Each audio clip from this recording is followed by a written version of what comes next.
I didn't either. The practical, radical hospitality by imitating Jesus, who is our truth and life. That's the purpose. And that's the lesson. You could go right there and that's it. Get the bingo. Yes. But I'll see if Sally will read to us a little bit more. Maybe you'll understand a little bit more what he's talking about, the hospitality and acting in truth and love as we go about life. You want me to read the whole thing?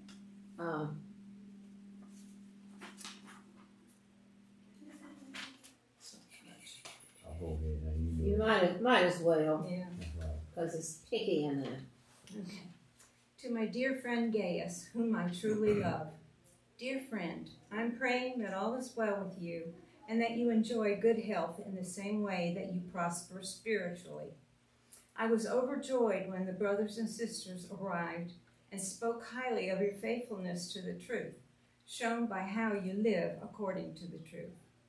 I have no greater joy than this, to hear that my children are living according to the truth. Dear friend, you act faithfully in whatever you do for our brothers and sisters, even though they are strangers. They spoke highly of your love in front of the church. You all would do well to provide for their journey in a way that honors God, because they left on their journey for the sake of Jesus Christ, without accepting any support from the Gentiles. Therefore, we ought to help people like this so that we can be co-workers with the truth. I wrote something to the church by Diotrephes. Thank you. Any way you want to say it. Okay. Yeah. Who likes to put himself first, doesn't welcome us. Because of this, if I come, I will bring up what he has done, making unjustified and wicked accusations against us. And as if that were not enough, he not only refuses to welcome the brothers and sisters, but stops those who want to do so, and even throws them out of the church. Dear friend, don't imitate what is bad, but what is good. Whoever practices what is good belongs to God.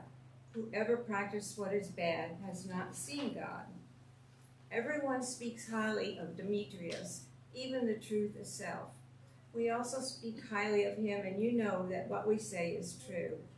I have a lot to say to you, but I don't want to use pen and ink. I hope to see you soon, and we will speak face to face.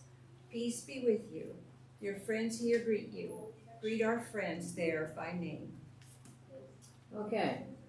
And you can kind of go through the scripture, and it's exactly what it's saying here. But he gave a little example here of prices falling off, and I think about what's happening today. Kentucky Fried Chicken prices started going downhill. So the colonel called the Pope and asked a favor. He says, I need you to change the daily prayer from give us this day our daily bread to give us this day our daily chicken. If you do, I'll donate $10 million to the Vatican. The Pope replies, I'm sorry. That's the Lord's Prayer, and I can't change the words. Well, the colonel politely said thank you and hung up the phone.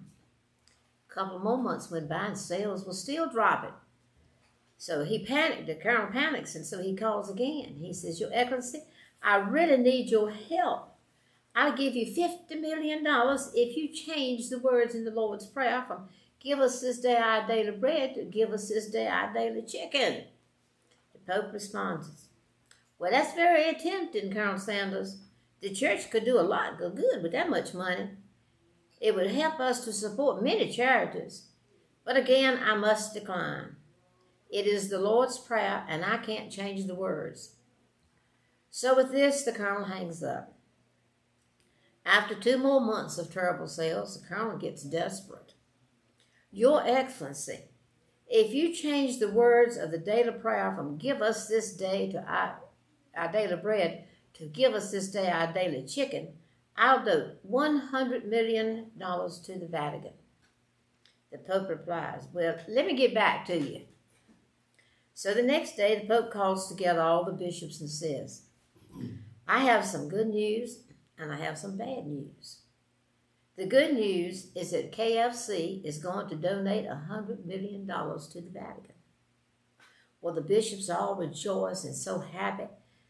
And then one of them says, well, what's the bad news? The Pope replies, we lost the Wonder Bread account.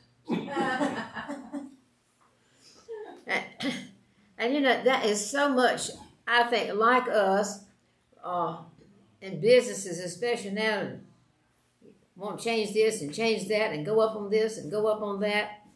And some people will change when they see the light, and then some change when they feel it in their heart to change.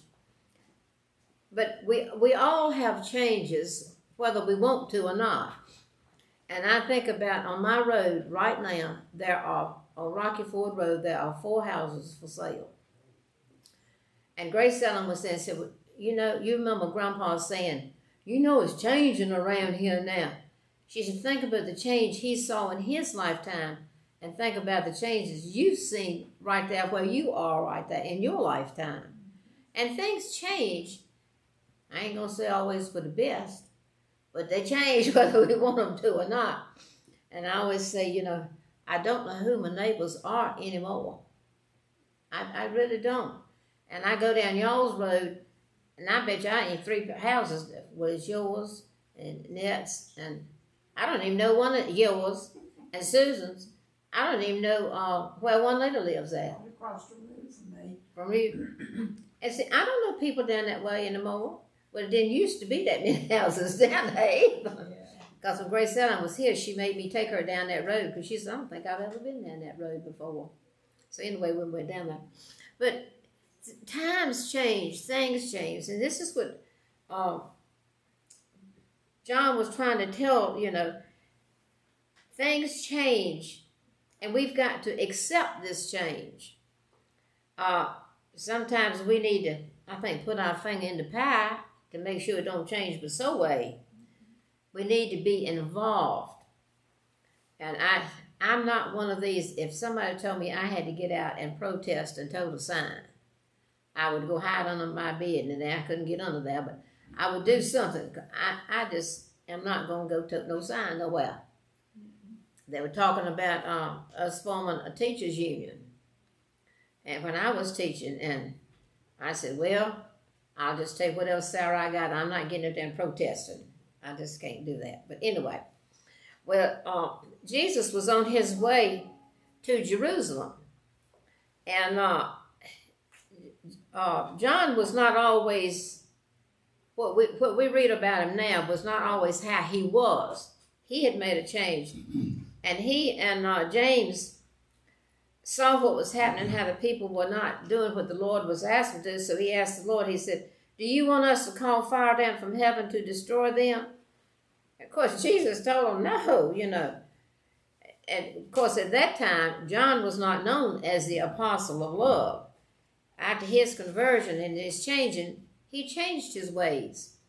And that's what we do when we accept Christ. We change our ways a lot from what we were doing, or should. First, a changed person commends the progress to others. When Jesus says, it gives me great joy when some believers came and testified about your faithfulness to the truth, telling you to continue to walk in it. I have no greater joy than to hear that my children are walking in the truth. And once these apostles and prophets, whatever, went around talking and preaching about Jesus, once people were converted, they were known as children of God. And he referred to them as children. And Jesus was trying to tell you, encourage people, build them up, be a dream builder, help them. Don't go around poking people, give them strokes, thank them for what they do.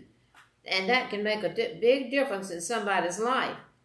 And I think about last Sunday when we had communion and the couple behind me there. And I turned around when I went to go up and I said, you can take communion if you want to. She said no. So afterwards she told me why she didn't. She says, I don't know what y'all serve. She said, y'all may serve real wine. I said, I wouldn't be taking it. And she says, well, I have such allergies. I don't know what kind of bread you'll serve. And I said, well, that's sourdough bread. And she may be allergic because Naomi would have made it, but she was allergic to it. She couldn't eat it. So, a lot of times we look at people and form opinions of them when we really don't know why certain people do certain things. But when somebody's doing something good, we need to give them a good stroke, not a poke. A lot of times we make fun of people or we criticize what they do, and what we're doing may be 10 times worse, but anyway. But John opens his letter telling Gaius, he says, I'm really proud of you. He said, you called your students my children. So pastors in the early church used to refer to those that they had led to Christ as children of God. You need to give 5 words of affirmation to every word of criticism. Now, think about that for a minute. Think about the last time you criticized somebody for something. You may not have said it directly to them, but if you criticize somebody, think about 5 good things that you could say about that same person.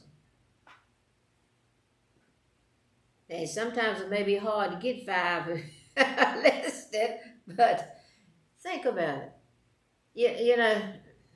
And I'm look, I got all 10 fingers pointing back at this one.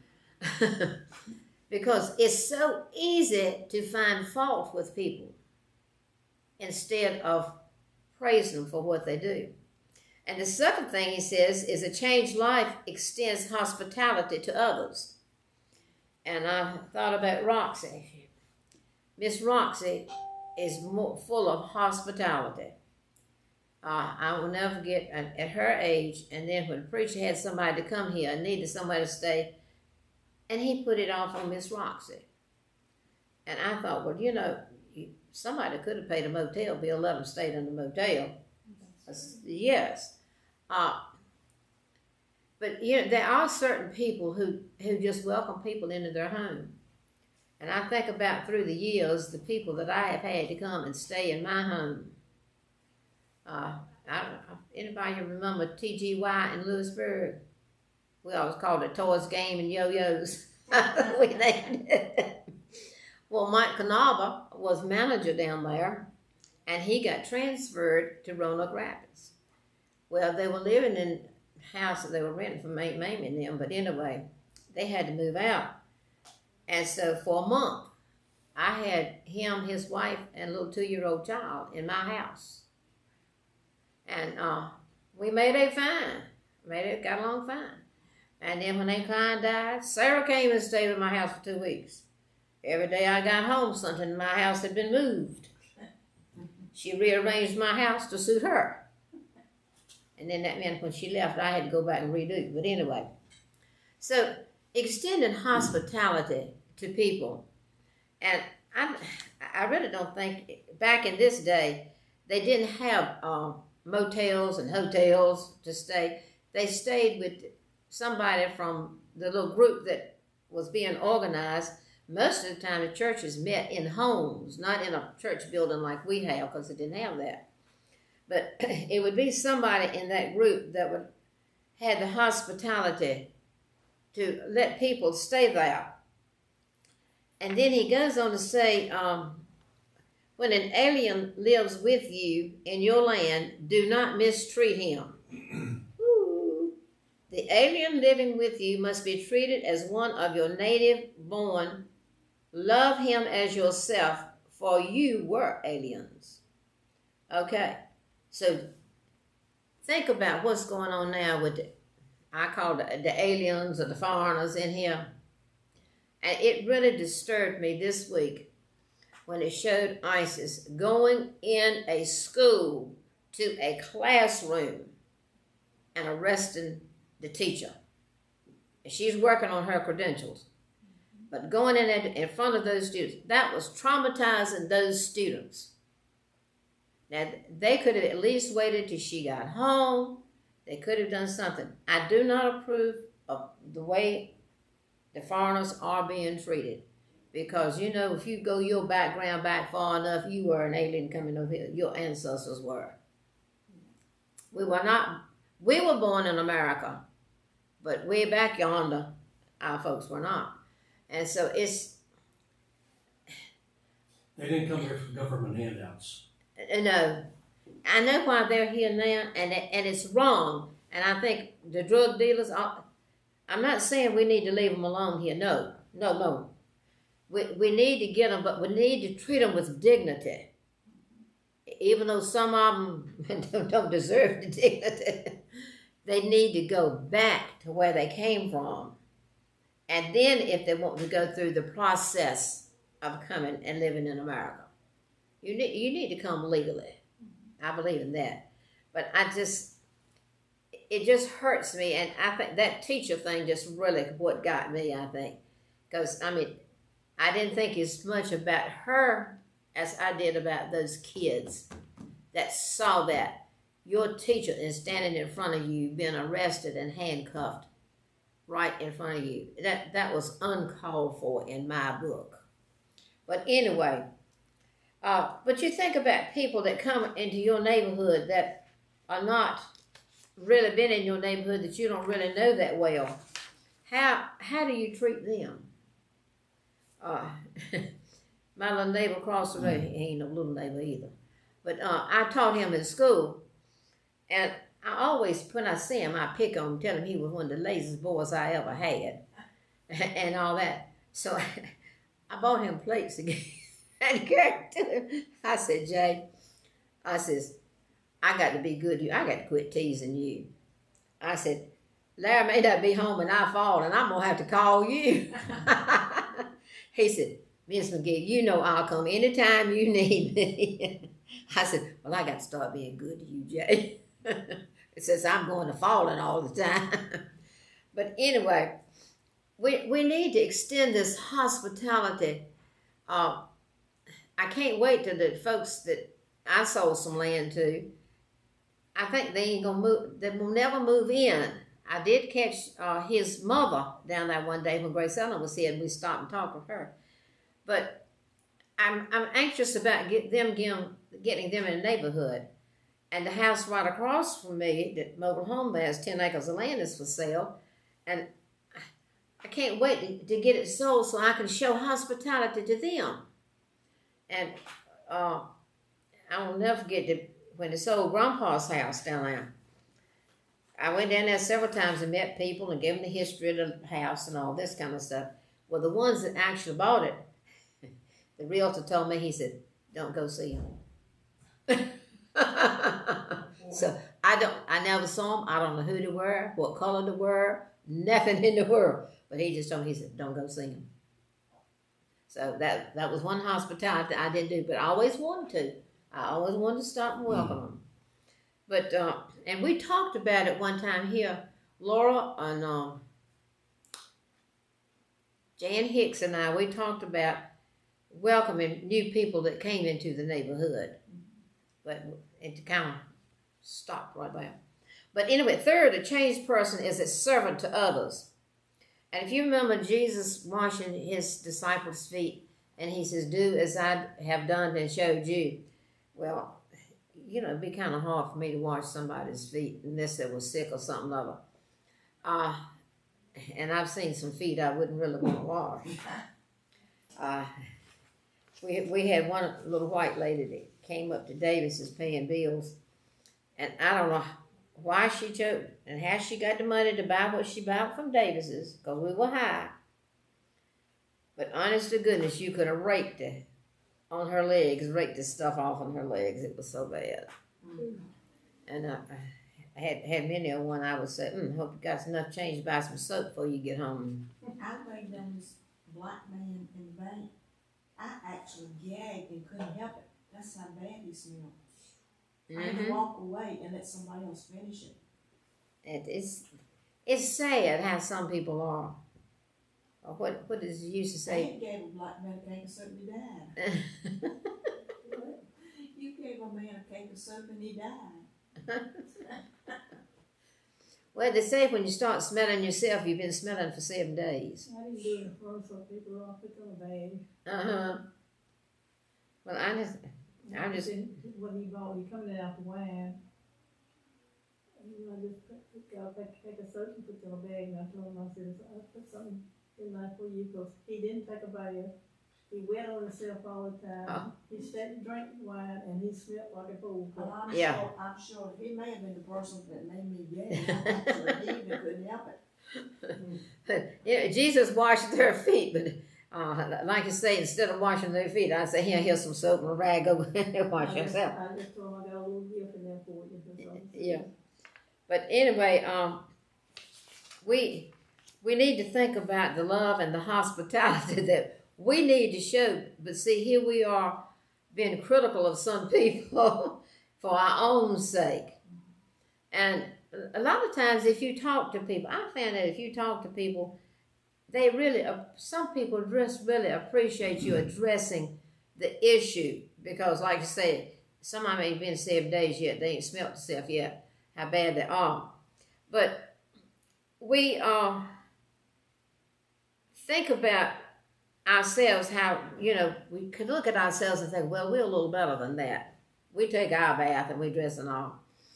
And then it mentions about, he was talking about how that guy that we couldn't say his name, how he did opposite of what Gaius and Demetrius did. He would criticize people, he'd kick them out of the church and all this kind of stuff. And he was a me first person. And we've seen people like that. I'm always going to be first. I'm going to get the head of the line. And this Starbucks little bear cup thing.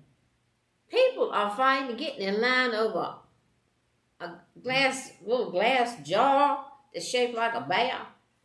And I was so glad when two of them got to fighting over it and it broke. I thought that was the best thing ever happened to that one. But anyway, at the DMV line, I picture my mind, I was in line. I mean, had to be in line because I had to get an appointment. And when I went by one day and there was no line there and I got in, well, that was lucky. And it took you a while to get yours, I think, didn't it, Sally? We couldn't get it in Lewisburg. We came to Henderson and there wasn't anybody in line. I So went I walked right in. Was it 2 or 3 times before I got my driver's license? You were with me each time I went. I know in Lewisburg, every time you go down, it's all along the highway, it's full. They're all in line everywhere. Mm-hmm. And you're going to have some people that's going to try to jump line. Me first. Well, Jesus says that's not, and John tells us too, that's not the way Jesus wanted us to do. We're not to be first. John concludes his note by telling Gaius to imitate what is good. And this is what Jesus is telling us. Are we willing to make the changes so that our life shines? Are we willing to change and show love and hospitality? Like John has said that Jesus wanted us to do. Have we done that? Do we do that? Do we live by that? And sometimes it's hard to show real hospitality like you really should, and to show love to people. And to me, when we just say love, that's a very broad word because there's so many different kinds of love. And you can love this person this way and this one another way and that one another way. That's just love. And to me, love has always been a main word to me in my life because I love everybody. I don't hate anybody. And as I used to tell my kids when they say, I hate you, I said, no, you don't. You hate what they did. You don't hate the person. Never hate a person. Anyway, if we follow God's example, then we won't hate either. We'll show love and hospitality. Let us pray. Lord, help me to live according to your truth, embodying your love and hospitality, so others are inspired to do the same. In Jesus' name we pray.